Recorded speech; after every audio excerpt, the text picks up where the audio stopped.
Welcome to Earthly Tone Thought, a space for stillness, reflection, and truth. Everything you're afraid of losing was never yours to begin with, and deep down, you already know this. From the moment you arrive here, you are handed a world already in motion. You are given a name, a place, a family, and slowly, you are taught to say one word more than any other: mine. My house, my dreams, my people, my life. But pause for a second. Before all of this, before the name, before the identity, who were you? You didn't arrive with possessions. You didn't arrive with status. You didn't arrive with anything to claim. And when you leave, everything you're holding on to stays behind. So what exactly is yours? Or have you just been borrowing everything this whole time?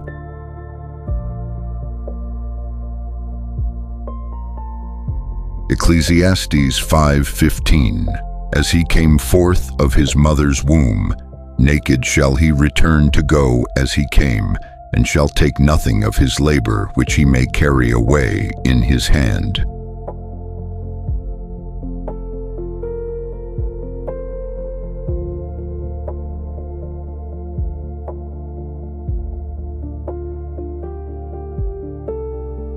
You're not afraid of losing things. You're afraid of what remains when they're gone. The fear you feel isn't really about the thing itself, not the money, not the relationship, not the status. It's about what those things allow you to believe about yourself. Because somewhere along the way, you didn't just have these things. You started to become them. The job became your worth.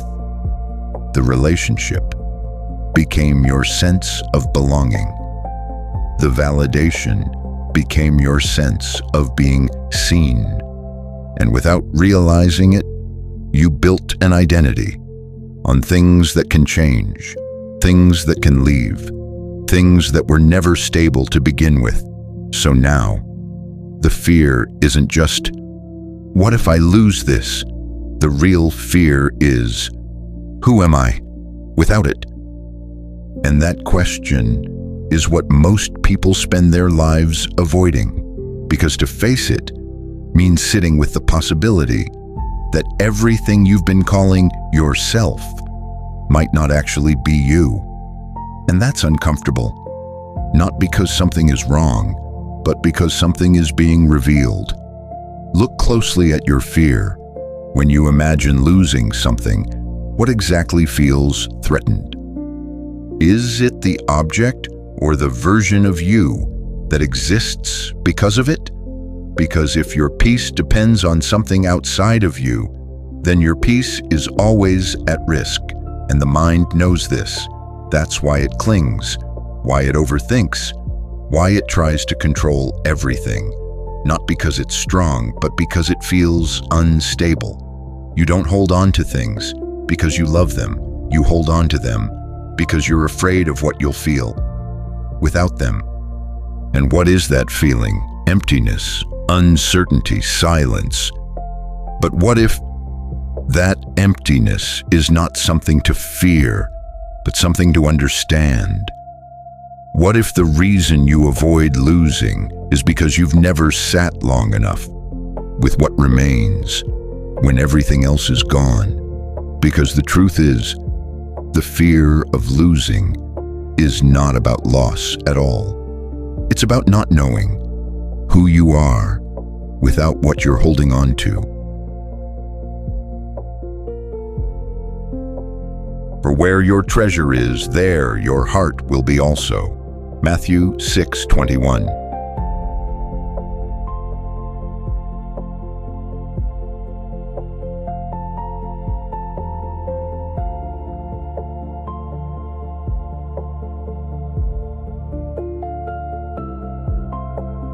attachment doesn't feel like a prison.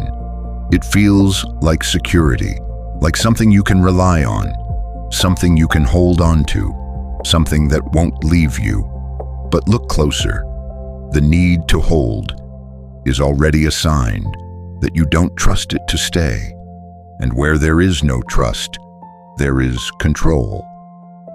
You try to manage outcomes, protect what you have, hold people closer than necessary, avoid anything that feels uncertain, not because it's right, but because losing it feels like losing yourself. And this is where attachment becomes heavy, not in what you hold, but in why you hold it.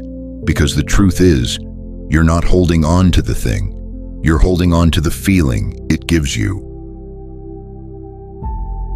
The feeling of being wanted, the feeling of being secure, the feeling of being enough. And without it, something inside you feels exposed, empty, uncertain.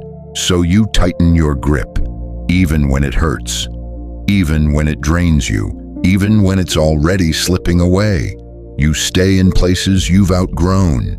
You hold on to people who no longer see you. You chase things that no longer fulfill you, all because letting go feels like stepping into the unknown.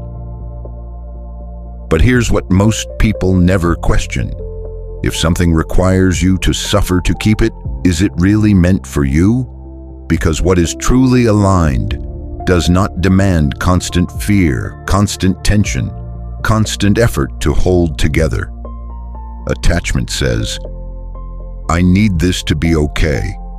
Truth says, I am okay, whether it stays or goes.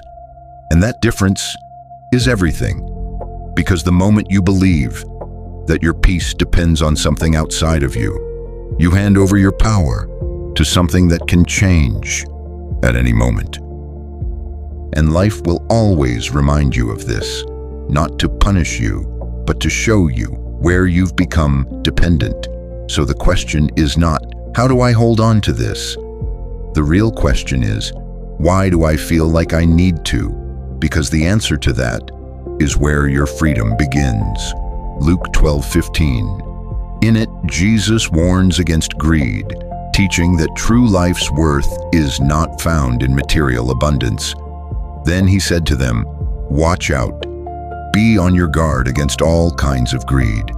Life does not consist in an abundance of possessions.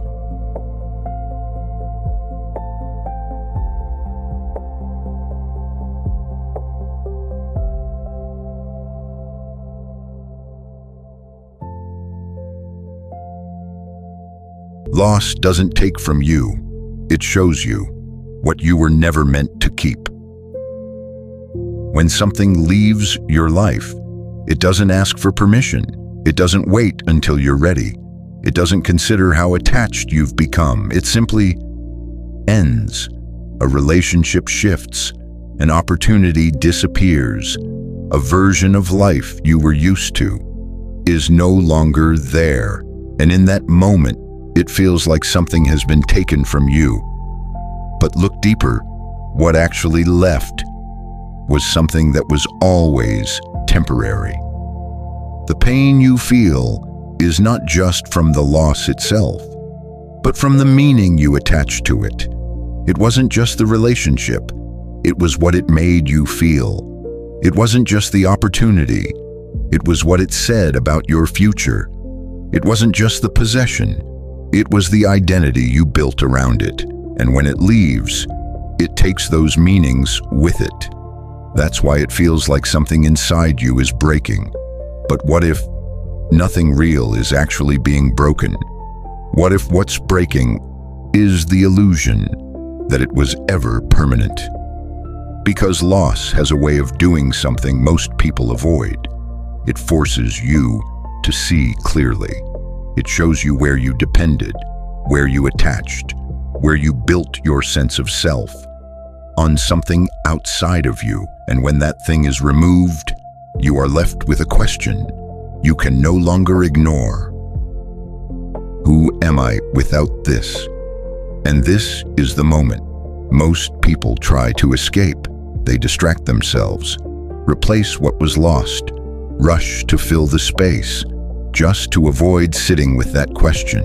But that space, that emptiness, that discomfort is where clarity begins, because without everything you were leaning on, you finally see what you were standing on. Loss is not here to destroy you. It's here to strip away what you thought you needed, to reveal what has always been there. And what has always been there is not something you can lose. Soft, leading forward. But to see it, you have to stop running from what's been taken and start looking at what remains. Job 121 appears after Job loses his wealth, servants, and children in sudden disasters. In response, Job tears his robe, shaves his head, and falls to the ground in worship. The verse records his declaration, "Naked I came out of my mother's womb, and naked shall I return thither. The Lord gave, and the Lord hath taken away. Blessed be the name of the Lord." This statement illustrates Job's unwavering reverence for God, acknowledging both the gifts and the losses of life as within divine control.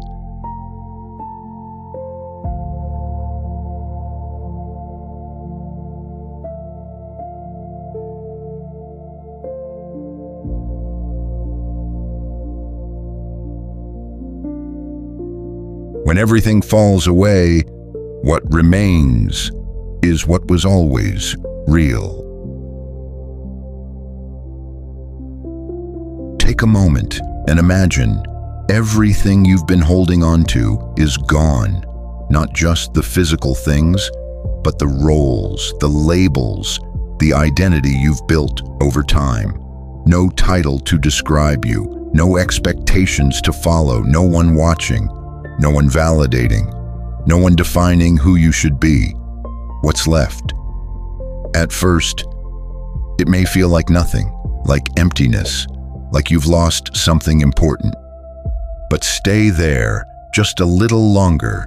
Don't rush to fill it. Don't try to escape it. Just sit with it, because beneath that initial emptiness, something else begins to appear.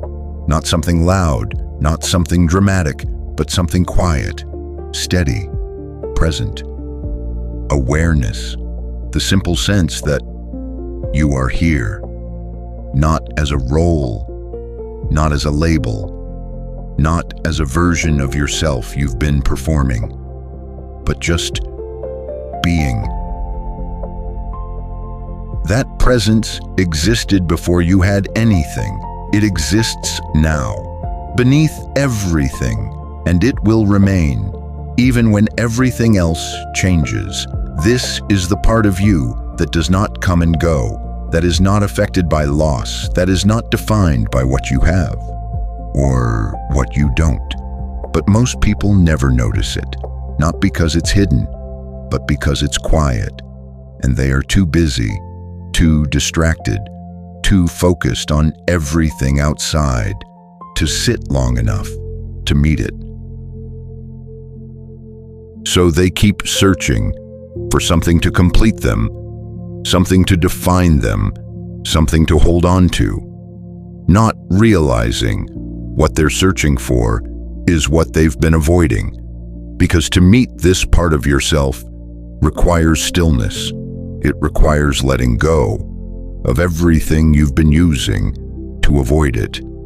And when you finally sit with it, without reaching for anything, without trying to become anything, you begin to realize something simple, but deeply freeing. You were never incomplete. You were just distracted.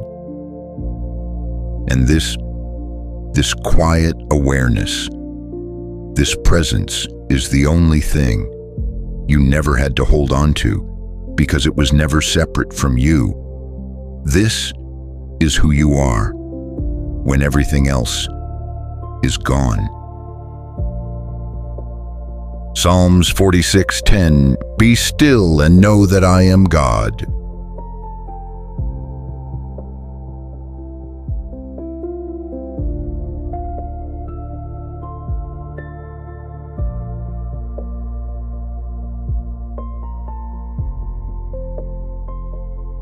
moment you realize nothing was ever yours is the moment you become free. Not free in the way the world describes, not freedom through more money, more control, more certainty, but a quieter kind of freedom, the kind that doesn't depend on anything staying the same. Because now you understand something most people avoid, that everything you experience is passing through your life, not belonging to it. People come and people go, moments rise and moments fade, success builds and success dissolves. Even the version of you that you're holding on to right now will not remain. And instead of fearing this, you begin to move with it. You stop trying to freeze life and start experiencing it.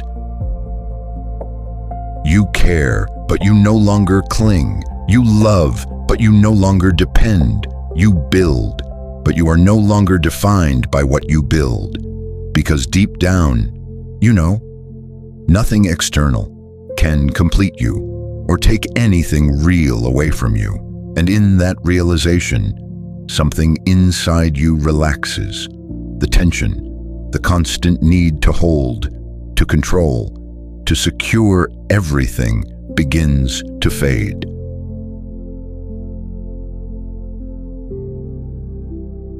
You stop asking, "What if I lose this?" and start seeing, "It was never mine to lose." And suddenly, life feels lighter. Not because you have less, but because you are no longer carrying what was never yours to hold. This is where fear loses its grip. Not when everything is secure, but when you no longer need it to be. You are here to experience, not to possess, to witness, not to control, to live, not to hold on. And when you truly understand this, you don't lose anything. You gain freedom. John 8:32. It records Jesus' words, "And ye shall know the truth, and the truth shall make you free."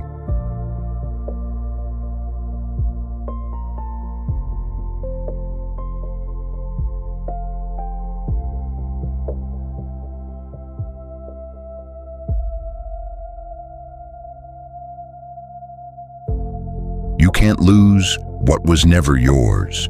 And when this stops being just an idea and becomes something you truly see, something inside you begins to change, not suddenly, but quietly.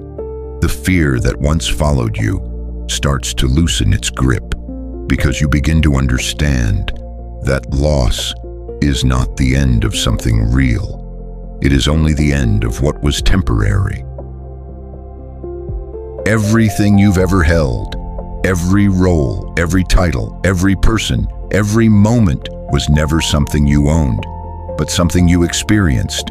And experience is meant to flow, not be held. But the mind wants to keep, it wants to label. It wants to say, "This is mine, don't take it away."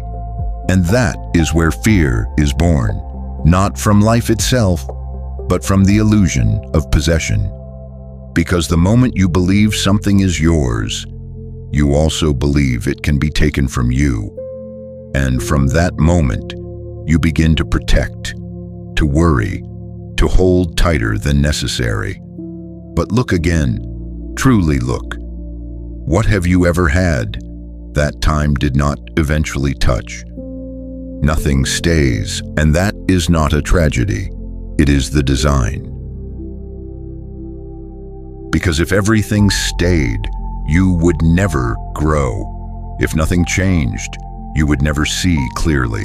If nothing left, you would never learn what is truly you and what is not. So life doesn't take from you, it reveals. It removes what you thought you needed to show you what has always been there. And what has always been there cannot be lost. Not your awareness, not your presence, not that quiet sense of being, that exists before everything else. That is the part of you that no situation can remove, no person can take, and no loss can touch. But to see it, you have to stop holding on to everything else. And when you finally do, something unexpected happens. You don't feel empty. You feel lighter. You don't feel like you've lost. You feel like you've been released, because now you move through life differently. You appreciate without attaching. You experience without clinging. You love without fear of losing. Not because nothing matters, but because you understand everything is temporary, and that understanding is what makes everything more meaningful. So you stop asking, "What if I lose this?" and start seeing, "I was never meant to keep it." You can't lose what was never yours. And in realizing that you don't lose anything, you finally become free.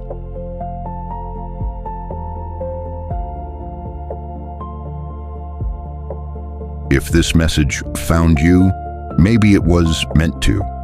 And if something within you felt this, don't ignore it. Sit with it. Return to it. Because not everything you hear is meant to be understood immediately.